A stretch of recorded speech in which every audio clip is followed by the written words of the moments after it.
మహిమ కలుగును గాక. ప్రియులారా, బాగున్నారా? దేవుని కృపలో మనం అందరం బాగున్నాం. దేవుని బట్టి మన సంతోషం, దేవుని బట్టి మనం సంతోషంగా ఉన్నాం.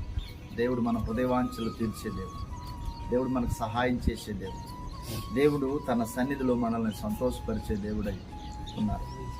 మార్కు సువార్త 10వ అధ్యాయంలో తీమై కుమారుడు భర్తమై అతనుకున్న పరిస్థితిని బట్టి చాలా కృంగిపోయి ఉండవచ్చు. అతను ఉన్న పరిస్థితి ఎవ్వరూ తీర్చలేదు. తల్లిదండ్రులు తీర్చలేదు, బంధువులు తీర్చలేంది, స్నేహితులు తీర్చలేదు. స్నేహితులు ఎవరుంటారు చెప్పండి? ఇంకా అతనికే పరిస్థితి బాగలేదు. అతన్ని స్నేహించే వాళ్ళు ఇంకెవరుంటారు?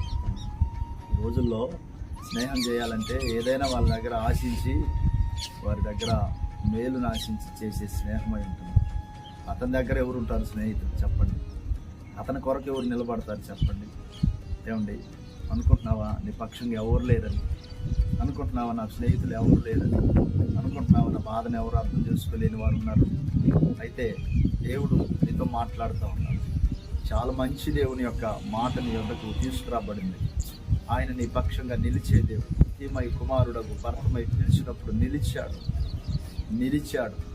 నిలిచినప్పుడు పక్కవారు అంటూ ఉన్నారు, కొంతమంది అంతకు ముందు అన్నారు, ఊరకుండుము, ఆగు, ఇంకా అరవమాకు అని చెప్పిన వాళ్ళే ఆ తర్వాత యేసుక్రీస్తు ప్రభువారు నిలిచినప్పుడు ధైర్యం తెచ్చుకో, దేవుడు నీ పక్షంగా ఉన్నాడు అంటున్నారు. ఎంత అద్భుతమైన సంగతి! ఒకప్పుడు నిందించిన వాళ్ళు, ఒకప్పుడు హేళన చేసిన వాళ్ళు, ఒకప్పుడు తక్కువ చేసిన వాళ్ళు, దేవుడు నీ కొరకు నిలిచినప్పుడు మరలా నిన్ను వాళ్ళు ఎలా ప్రోత్సహిస్తారంటే ధైర్యంగా ఉన్నారు.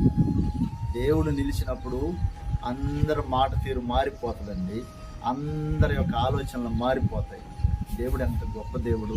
తీమై కుమారుడు భర్తమై పక్షమున నిలిచిన దేవుడు, అతనికి మేలు చేసిన దేవుడు, అతనిని స్వస్థపరిచిన దేవుడు, అతనికి సహాయం చేసిన దేవుడు నీకును సహాయం చేస్తాను.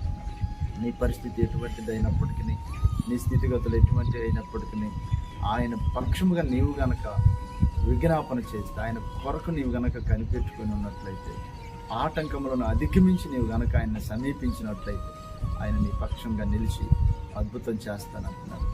నీకు ఒక అద్భుతము ఈ దినాన జరుగునుగాక. ఈ రోజున నీ పక్షంగా నిలిచి నీకు చేసే కార్యం విషయమై నీవు దేవుని సన్నిధిలో సాక్షిగా ఉండుగాక. ఆమేన్. దేవుడు తన మాటలు దీవించుగాక.